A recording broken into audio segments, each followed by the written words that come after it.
오늘 우리에게 주시는 하나님의 말씀은 시편 119편 65절에서 71절 말씀입니다.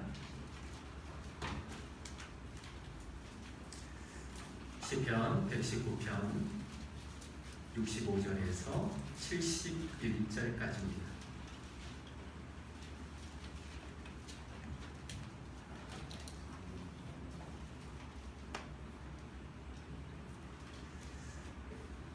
시편 119편 65절에서 71절까지 우리 함께 교독하도록 하겠습니다. 제가 먼저 65절을 읽도록 하겠습니다. 여호와여, 주의 말씀대로 주의 종을 선대하셨나이다.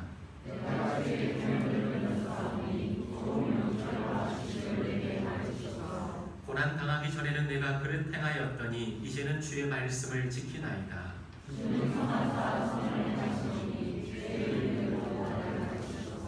교만한 자들이 거짓을 지어 나를 치려하였사오나 나는 전심으로 주의 법도들을 지키리이다.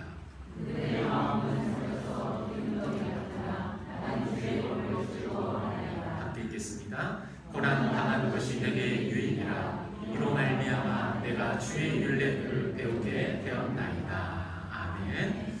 할렐루야. 한번 따라서 할까요? 내게는 고난이 좋았습니다. 할렐루야. 내게는 고난이 좋았습니다. 여러분 힘차게 따라 하시고 아멘 하셨는데, 정말로 이 제목처럼 여러분의 인생 가운데 고난이 좋았습니까? 제가 이 말씀을 묵상하고 무슨 제목을 어떻게 이 주제를 정할까 고민하다가 119편 71절에 보면 고난 당한 것이 내게 유익이다, 이 말씀을 쉬운 성경으로 번역하니까 이러더라고요. 고난 당하는 것이 내게는 좋았습니다 라고 표현하고 있다. 고난 당하는 것이 내게는 좋았다. 내게는 고난이 좋았습니다. 각자의 지나온 삶의 여정을 돌아보면서 이 제목에 동의하시는 분도 있을 것이고 동의 못하는 분들도 있을 거라고 생각합니다. 이 제목을 정해놓고 저는 제 자신에게 질문했습니다. 너는 정말로 고난이 좋았니? 저도 지나온 인생을 살펴보건대 고난이라고 하는 것 이 자체는 저에게 그렇게 썩 좋지 않았습니다. 여러분, 사실 고난 자체만을 놓고 본다면 고난이 좋다고 말할 수는 없을 겁니다. 고난 때문에 무너지는 사람, 고난으로 인하여서 무너진 가정, 고난으로 인하여서 무너진 공동체를 많이 봐왔기 때문입니다. 고난 자체만을 놓고 본다면 고난은 우리에게 좋은 것도 유익이라고 말할 수도 없을 것입니다. 그런데 오늘 시편 기자는 고난이 유익이고 고난이 좋았다고 고백하고 있습니다. 이유가 무엇일까요? 우리 삶에 초대하고 싶지 않는 손님이요 불청객인 이 고난이 우리가 전혀 상상하지 못한 선물, 축복을 숨기고 찾아오기 때문입니다. 여러분, 고난 자체만을 놓고 본다면, 고난 자체만을 놓고 보면서 해석한다면 고난 자체만은 우리에게 유익도 도움도 아닐 것입니다. 그러나 그 고난이 찾아올 때 그 고난이 우리가 상상할 수 없는 축복을, 선물을 함께 가지고 찾아오기 때문에 그 고난 속에서 발견되어지는 그 축복과 선물로 인하여서 우리는 고난을 축복이다라고 말할 수 있을 것입니다. 오늘 시편 기자도 고난을 통해서 인생의 귀한 것을 발견한 것입니다. 그렇다면 고난이 시편 기자에게 안겨준 선물은 과연 무엇이었을까요? 무엇 때문에 이 시편 기자가 내게는 고난이 좋았습니다라고 고백할 정도로 그가 고난 속에서 발견했던 선물은 무엇이었을까요? 저는 오늘 세 가지로 여러분들과 함께 나누고자 합니다. 첫 번째, 고난이 이 시편 기자에게 안겨준 선물은 바로 나침반이었습니다. 나침반. 나침반이 뭐죠? 방향을 가르쳐주는. 나침반이 뭡니까? 너의 인생길을 지금 제대로 가고 있느냐라는 거예요. 고난이 우리에게 찾아와서 첫 번째 질문하고 우리의 걸음을 멈춰 세우면서 점검케 하는 것이 무엇이냐? 너의 가는 길을 지금 네가 제대로 가고 있냐라는 겁니다. 아니요, 네가 지금 서 있는 길이 올바른 길이냐라고 우리에게 질문을 던진다는 것입니다. 우리가 고난과 맞닥뜨렸을 때 고난이 우리에게 질문하는 것은 바로 그렇습니다. 제대로 가고 있느냐? 고난 당한 것이 내게 유익이다. 이 말씀이 여러분, 고난 당한 것이 내게 유익이다 하면서 67절에 고난 당하기 전에는 내가 그릇 행하였더니 라는 말씀이 있습니다. 쉬운 성경으로 말씀드리면 고난 받기 전에는 내가 잘못된 길로 갔으니 라는 말씀입니다. 고난을 당하기 전에는 내가 잘못된 길로 걸어가고 있었다라는 것입니다. 그런데 그 고난이 나의 잘못된 길을 보게 했고 잘못된 방향을 바로 잡아주는 나침반이 되었다라는 것입니다.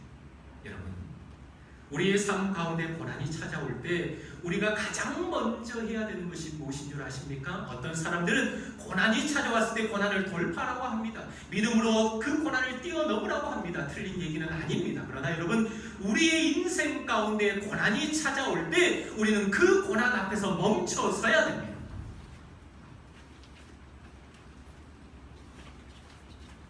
멈춰서서 지금 내가 믿음의 길 위에 서 있는지, 하나님이 기뻐하시는 길을 제대로 걸어가고 있는지 그 길을 확인하는 것이 먼저입니다. 돌파하기에 앞서, 뛰어넘기에 앞서, 아니 지금 내가 서 있는 이 길이 하나님이 기뻐하시는 길인지, 그리스도인이 걸어가는 그리스도인다운 길인지 그 길을 먼저 우리가 확인해야 된다는 것입니다. 제가 몇 년 전에 스페인 산티아고 길을 걸은 적이 있습니다. 여러 번 말씀드렸지요. 800km의 길을 400km를 걷고 왔는데 4일째 되는 날 제가 참 힘든 고비를 맞았습니다. 하루 종일 고생한 적이 있습니다. 아침 일찍 7시에 출발을 했는데 하루 종일 해냈습니다. 왜 했냐? 7시에 일어나서 한 2km 정도를 걸어가니까 그 산티아고 길이 두 갈래로 딱 나눠지더라고요. 근데 여러분, 산티아고 800km를 걸을 때 고민 안 하셔도 되는 게 가는 곳곳마다 노란 화살표가 이렇게 표시되어 있습니다. 그래서 길을 잃어버리지 않아요.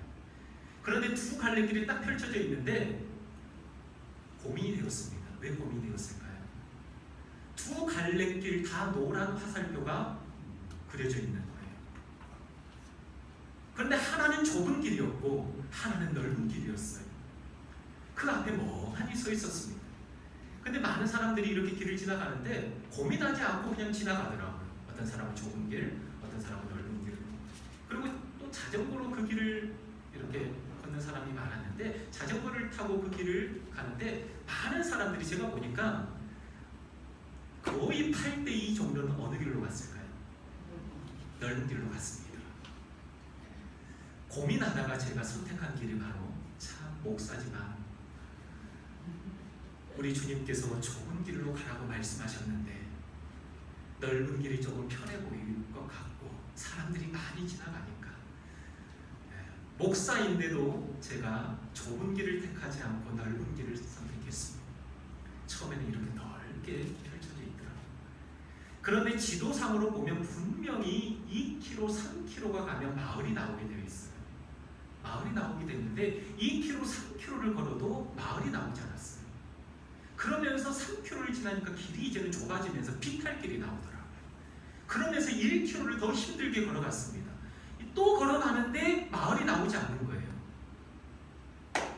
어떻게 됐을까요? 이건 분명히 길이 잘못된 거예요. 그래서 이제 지나가는 사람 붙잡고 되지도 않는 영어로 도대체 이 길이 어떤 길이냐 라고 물어보니까 지나가는 사람이 이 길도 산티아고로 향하는 길인데 이 길은 도보로 걷는 길이 아니라 어떤 길이었을까요? 자전거 창고로 가는 길이었습니다. 그래서 마을이 나오지 않는 거예요. 이 길로 가게 되면은 마을을 발견할 때까지 10몇 킬로를 더 걸어가야 됩니다. 어떻게 했을까요? 다시 돌아왔어요. 다시 돌아와서 힘들게 다시 그 원점으로 와서 다시 그 좁은 길로 걸어가는 기억이 있습니다. 여러분, 길을 잘못 들어서면 우리 인생 가운데 낭패를 그 길을 가다 보면 결국은 하나님께서 우리 인생을 다시금 원점으로 되돌릴 때가 있다는 것입니다. 여러분, 고난이 찾아왔을 때 우리가 확인해야 되는 것은, 오늘 시편 기자가 내가 고난 당하기 전에는 잘못된 길로 갔으나 우리 인생 가운데 한 번쯤은 내가 서 있는 길을 고난 앞에서 확인해야 된다는 것입니다. 여러분, 고난이 찾아올 때 우리는 고난이 빨리 지나가게 해달라고 기도합니다. 그러나 하나님께서 허락하신 고난은 분명한 목적이 있음을 믿으시기 바랍니다. 내가 지금 서 있는 길을 확인해 보라는 거예요. 그 길이 정말로 생명의 길인지 하나님이 기뻐하시는 길인지 확인하라는 것입니다. 우리는 요나를 너무나도 잘 알고 있습니다. 하나님이 요나에게 니느웨로 가서 내 말을 전해라. 이제 그 성을 내가 심판하겠다라고 하나님이 요나에게 사명을 주셨는데, 요나의 걸음이 니느웨로 향한 것이 아니라 전혀 정반대인 다시스로 향하고자 합니다. 그래서 요나가 욥바로 내려가는데, 여러분 기억하세요? 다시스로 향하기로 마음을 먹고 욥바로 내려갔는데 욥바에 도착하자마자 뭘 만났습니까? 다시스로 가는 배를 만났습니다. 그런데 여러분, 요나서 1장 3절에 제 눈에 딱 들어온 하나의 단어가 있었는데, 그게 뭐냐? 마침이라고 하는 단어입니다. 니느웨로 향하지 않고 다시스로 도망하려고 하는 그 요나의 걸음이 욥바에 딱 도착하자마자 마침 다시스로 향하는 배를 만났다라고 말씀하고 있습니다. 여러분, 기억하세요. 신앙생활을 하다 보면요, 우리가 가지는 잘못된 고정관념 중에 하나가 뭐냐? 일이 잘 되고 일이 잘 풀리고 길이 열리면 그것이 다 하나님의 뜻이다라고 생각할 때가 있습니다. 여러분, 착각하지 마십시오. 일이 다 잘 되고 사람을 만나고 길이 시온의 대로가 열리는 것처럼 활짝 열린다고 해서 그것이 다 하나님이 예비하신 길이라는 그런 착각에 빠지지 말라는 것입니다.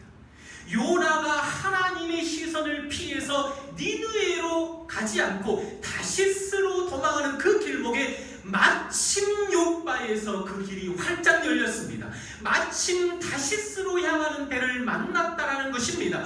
우리의 인생 가운데서도 불순종의 걸음 가운데도 여전히 사단이 활짝 열어놓은 그 길을 우리가 만날 때도 있다라는 것입니다. 무조건 열린다고 해서, 무조건 형통한다고 해서, 무조건 잘 된다고 해서 그것이 하나님이 다 열어놓으신 길이라고 착각하지 말라는 것입니다.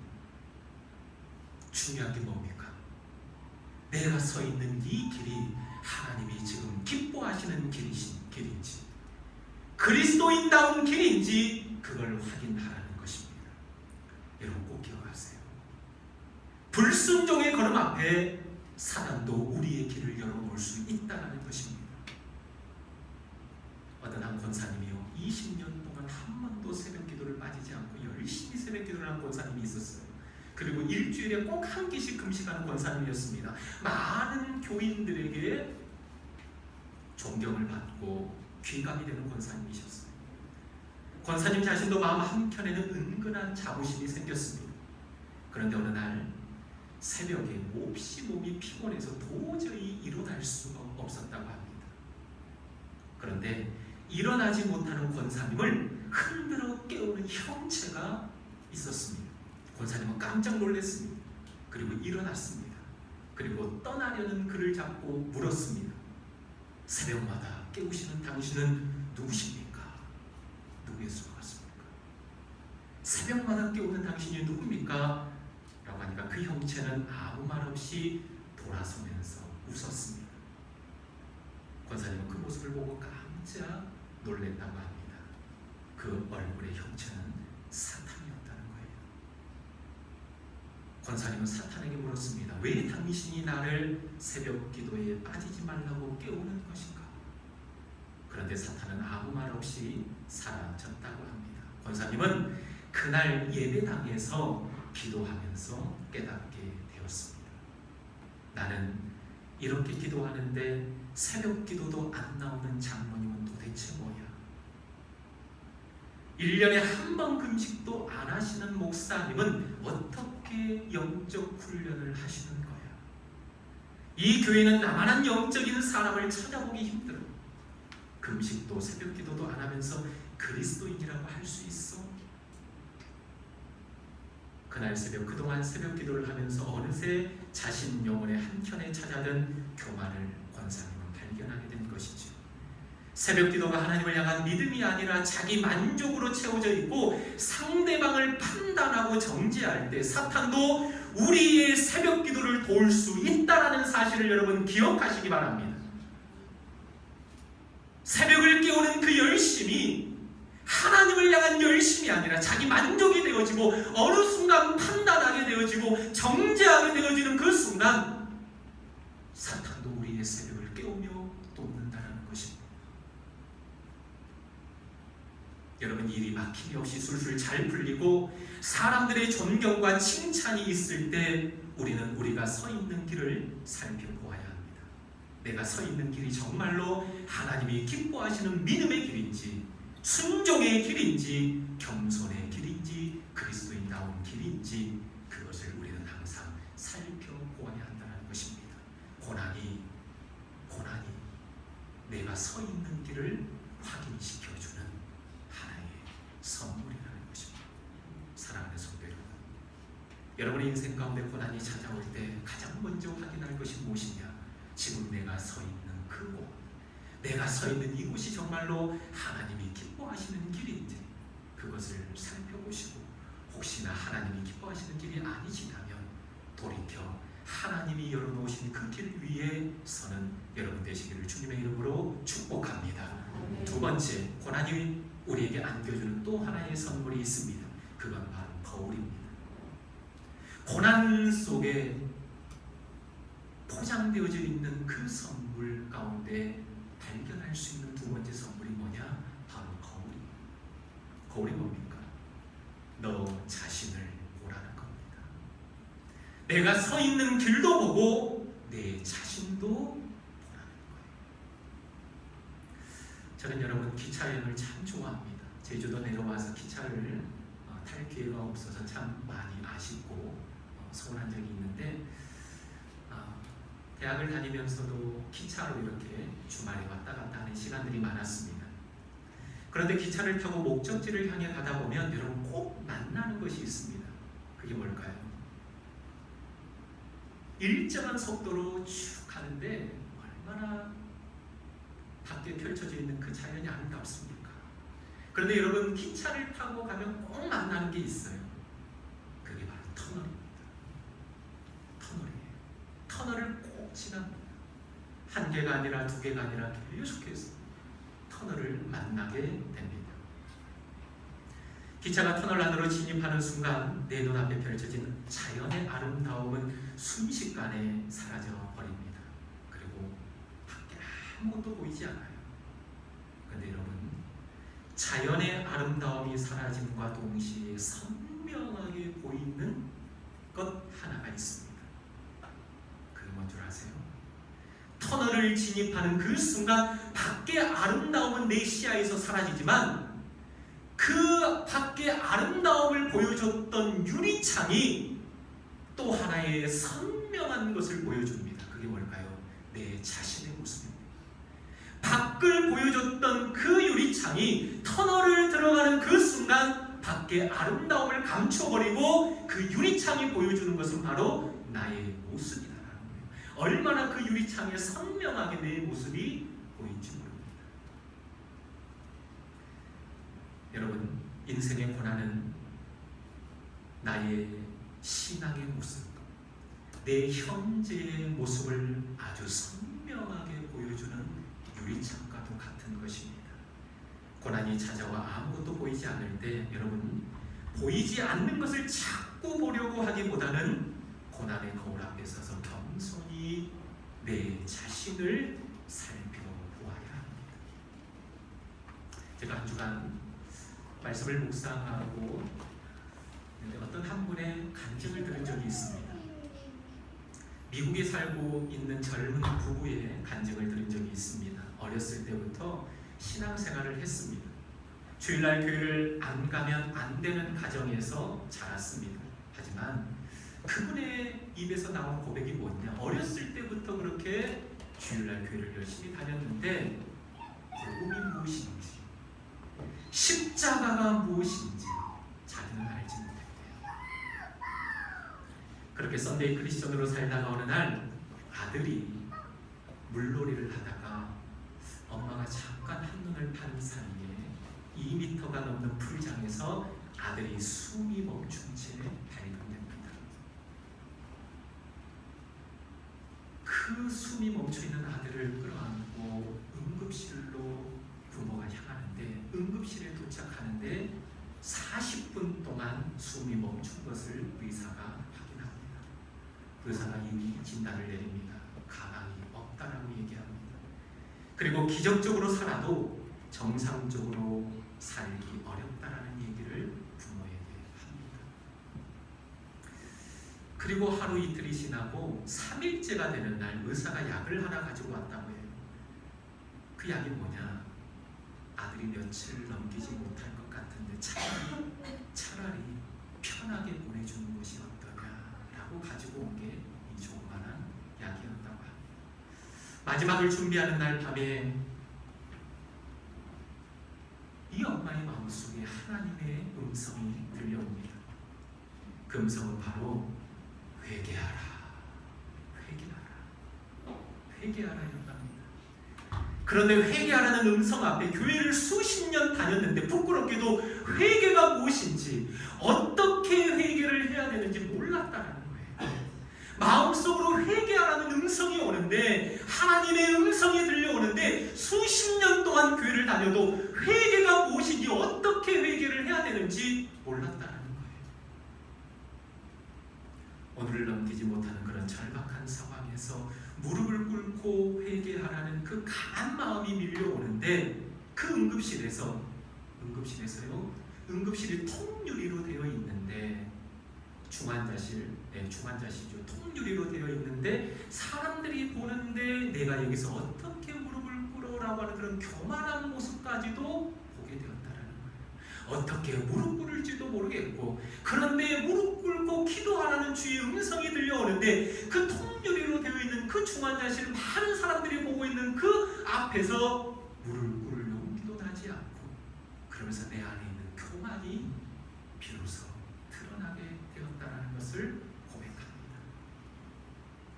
그런데 죽어가는 자식을 바라보며 결국은 그 중환자실에서 무릎을 꿇고 하나님 잘못했어요, 불쌍히 여겨달라는 고백과 함께 한참을 한없이 울고 또 울었다고 합니다. 한참을 울면서 기도하는데 의사와 남편이 와서 자기를 흔들더랍니다. 그리고 오늘을 넘기지 못한다던 의사가 자기한테 1분만 시간을 달라고 얘기를 했어요. 그리고 나가더니 조그만한 약을, 처음에도 조그만한 약을 보여주는데 이번에도 또 조그만한 약을 가지고 와서 그 약을 그 아이에게 먹였다고 합니다. 근데 그분의 고백이 기적적으로 그때부터 호흡이 서서히 돌아오면서 이렇게 정상으로 돌아온다는 거예요. 물론 지금도 침상에 누워서 치료를 받고 있고 힘든 하루하루를 보내고 있는 것이 현실입니다. 그러나 살아나는 기적을 그때 경험했다라는 거예요. 인터뷰를 한 사람이 이렇게 물었습니다. 힘들지 않으세요? 어떻게 이 힘든 상황을 견뎌내고 있습니까? 그분이 이렇게 고백합니다. 육체적으로 힘든 것은 견딜 수 있습니다. 그런데 이것보다 더 힘든 것은 제가 예수님과 멀어지는 거예요. 어느 날 마음속에 이런 음성이 들려오더랍니다. 딸아, 너희 아들 그 서율이가 만약에 예전으로 돌아갈 수 있다면 너 돌아갈래? 그런 주님의 음성이 들려오더랍니다. 너 사고 당하기, 그 아들이 사고 당하기 전에 그때로 돌아갈 수 있으면 돌아갈래? 그런데 그분이 1초의 망설임도 없이 하나님, 제가 내 아들이 다시 돌아오지 못한다 할지라도 제가 주님을 모르던 그때로 돌아가고 싶지 않습니다. 차라리 지금이 행복합니다. 라는 고백을 했습니다. 사고 당하기 전 아들이 건강했던 그 모습, 부모로서 얼마나 꿈꾸겠습니까? 얼마나 돌아가고 싶겠습니까? 갈 수만 있으면 돌아가겠죠. 그러나 아무리 건강해도, 자식이 건강하고 그런 삶을 살아가도 예수 그리스도를 모르는 그 과거로 내가 돌아가고 싶지 않다는 거예요. 비록 지금도 힘들지만 그래도 지금 내가 예수님을 만나고 행복하게 살아가는 이때가 더 좋다는 겁니다. 사랑하는 성도 여러분, 우리는 고난 앞에 섰을 때 내 믿음의 현 주소가 고스란히 드러나게 됩니다. 평안할 때는 잘 몰라요. 잘 나가고 형통할 때는 내 신앙도 좋은 것처럼 생각됩니다. 그러나 여러분, 고난 앞에 섰을 때 정말로 내 믿음의 현 주소가 고스란히 드러나게 됩니다. 과연 내가 믿음이 있는지, 하나님을 사랑하는지, 내 겉모습 속에 덕지덕지 묻어있는 그러한 교만과 가식이 고난 앞에서 드디어 보여진다는 것입니다. 그래서 고난이 내게 유익이라는 거예요. 여러분, 고난은 내 자신을 정확하게 보여주는 거울과도 같습니다. 여러분의 인생 가운데 고난이 찾아올 때 그 고난 앞에서 여러분들의 믿음의 현 주소를 보시고, 혹시나 내 모습이 영적으로 더러워졌다면 하나님의 말씀으로 닦고 깨끗이 씻어서 다시금 하나님이 기뻐하시는 모습으로 서는 저와 여러분들 되시기를 주님의 이름으로 축복합니다. 마지막으로 세 번째, 고난이 우리에게 주는 유익이 있습니다. 여러분, 고난이 우리에게 주는 유익이 무엇이냐? 고난은 고난 당하는 자들의 아픔을 보게 한다는 것입니다. 고난은 고난 당하는 자들의 아픔을 이해하고 끌어안을 수 있습니다. 내가 고난 당해봤기에 상대방의 눈물을, 상대방의 아픔을 이해할 수 있는 것입니다. 여러분, 로마서 12장 15절에 이런 말씀이 있습니다. 기뻐하는 자들과 함께 기뻐하고 우는 자들과 함께 울어라 라는 말씀이 있는데, 기뻐하는 자들과 함께는 기뻐합니다. 밤새도록 함께 떠들면서 기뻐해 줄 수 있어요. 그런데 오늘 이 시대에 보이지 않는 것은 우는 자들 곁에서 함께 울어주는 사람이 없다는 것입니다. 왜 그렇습니까? 상대방의 그 아픔, 상대방의 그 눈물을 이해하지 못하기 때문이에요. 어떤 사람이 이해합니까? 어떤 사람이 공감합니까? 아파본 사람만이 아파본 사람의 삶을 이해할 수 있다는 것입니다. 제가 이 설교 제목을 정하면서 고난이 내게 유익이었니? 아니요, 하나님, 사실 고난이 제게 유익이 아닌 것 같습니다. 그런데 여러분, 마지막 제가 내렸던 결론이 그래도 고난이 제게 유익이 된 것 같습니다 라는 고백을 했는데, 왜 고난이 내게 유익이었냐? 제가 아파보니까, 고난 당해보니까 고난 당한 자들의 마음을 조금이나마 이해할 수 있겠더라고요. 그게 너무 감사하더라고요. 목회자의 입장에서 아무리 성도들이 와서 내 앞에서 울고 그들의 모든 마음을 쏟아낼 때 그 앞에서 그들을 이해하지 못하고 그들을 끌어안아주지 못한다면 이게 과연 목회자입니까?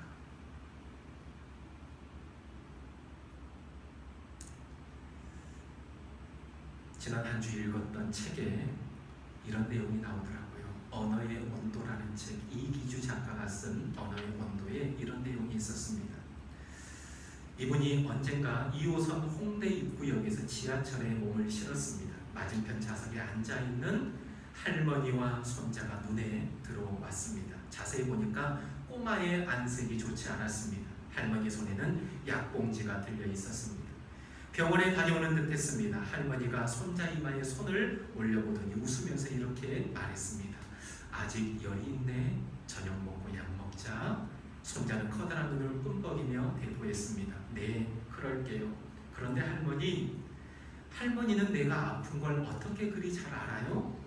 순간 난 할머니 입에서 나올 수 있는 대답의 유형을 몇 가지 예상해 보았다. 나이가 들면 자연스럽게 알게 된다 라거나 할머니는 다 알지 같은 식으로 말하지 않을까 생각했다. 그런데 내 어설픈 예상은 철저하게 빗나갔다. 할머니는 헝클어진 앞머리를 쓸어넘기며 말했다. 그게 말이지, 아픈 사람을 알아보는 건 더 아픈 사람이란다. 상처를 겪어본 사람은 안다. 그 상처의 깊이와 넓이와 끔찍함을. 그래서 다른 사람의 몸과 마음에서 자신이 겪은 것과 비슷한 상처가 보이면 남보다 재빨리 알아챈다. 상처가 남긴 흉터를 알아보는 눈이 생겼기 때문이다. 그리고 아파봤기 때문에 다른 사람을 아프지 않게 할 수도 있다. 어린 손자에게 할머니가 알려주려고 한 것도 이런 이치가 아니었을까. 아픈 사람을 알아본다라는 겁니다. 사랑하는 여러분, 우리가 힘들고 어려울 때 왜 주님 앞에 나아가야 됩니까? 우리 주님은 다 이해하시고 다 공감하시기 때문입니다. 주님이 이 땅에 오셔서 고난을, 아픔을, 상처를, 배신을 다 경험했기 때문입니다. 누가복음 7장에 과부의 이야기가 나옵니다. 나인성에 살고 있는 한 과부가 나오는데 일찍이 남편을 잃고 아들만을 바라보며 살아가는 그 한 과부. 그런데 그 아들이 죽어버린 거예요. 그 아들이 죽은 순간 그 어머니의 모든 희망도 땅에 묻혔을 것입니다. 얼마나 울고 또 울고 또 울었을까요? 이제는 그 아들을 묻기 위해서 나인성에서 죽음의 행렬이 시작됩니다. 그 아들을 메고 나아가는 그 죽음의 행렬 가운데 주님이 저쪽에서 제자들과 함께 나옵니다. 한쪽에서는 죽음의 행렬이 이어지고 한쪽에서는 예수님과 함께 생명의 행렬이 진행이 되는데 죽음의 행렬과 생명의 행렬이 나인성 한 길목에서 부딪힌 겁니다. 그래서 예수님이 그 죽은 아들을 향하여서 청년을 향하여서 청년아 일어나라 말하기 전에 그 어머니 앞으로, 아들을 잃은 어머니 앞으로 가서 어머니에게 이렇게 얘기합니다. 울지 말라. 울지 말라. 이 말씀이 얼마나 은혜가 되는 줄 모릅니다. 울지 말라라는 말씀은 내가 안다라는 겁니다. 너의 고통과 아픔과 상처를 안다라는 거예요. 자식을 잃고 소망이 다 땅에 묻어버린 너의 마음, 너의 심정을 내가 지금 알고 이해한다라는 겁니다. 일찍이 에덴 동산에서 하나님이 지어놓은 그 아담과 하와를 잃어버렸던 하나님의 고통, 그 하나님의 눈물을 내가 알기에 지금 자식을 묻으러 나아가는 너의 심정을 내가 안다라는 거예요. 내가 안다. 사랑하는 여러분, 힘들고 어려울 때 주님 앞에 나오시기를 바랍니다. 주님은 다 아십니다. 여러분들의 마음을 다 이해하십니다. 배신도 경험해보신 분이십니다. 십자가에서 그 끔찍한 고통도 예수님은 다 경험하신 분이에요. 그렇기 때문에 우리의 상처, 우리의 아픔을 다 끌어안으실 분이 바로 예수님이신 줄 믿으시기 바랍니다. 아파본 사람, 아픈 자들의 마음을 이해할 수 있어요. 아픈 만큼 이해하고 아픈 만큼 사랑할 수 있다는 것입니다. 그래서 고난이 우리에게 유익이 되는 줄 믿습니다. 고난은 그 당시에는 아프지만 그 아픔을 경험하고 나면 내 인생 가운데 주위에 있는 또 다른 사람이 그런 동일한 아픔을 겪을 때 우리는 그 아픔을 껴안을 수 있는 넓은 가슴이 이미 준비되어져 있다는 것입니다. 고난을 통해서 말입니다. 사랑하는 성도 여러분, 우리 인생 가운데 찾아오는 고난, 당장은 우리에게 힘들지만 기쁨을 가지고 찾아온다라는 것입니다.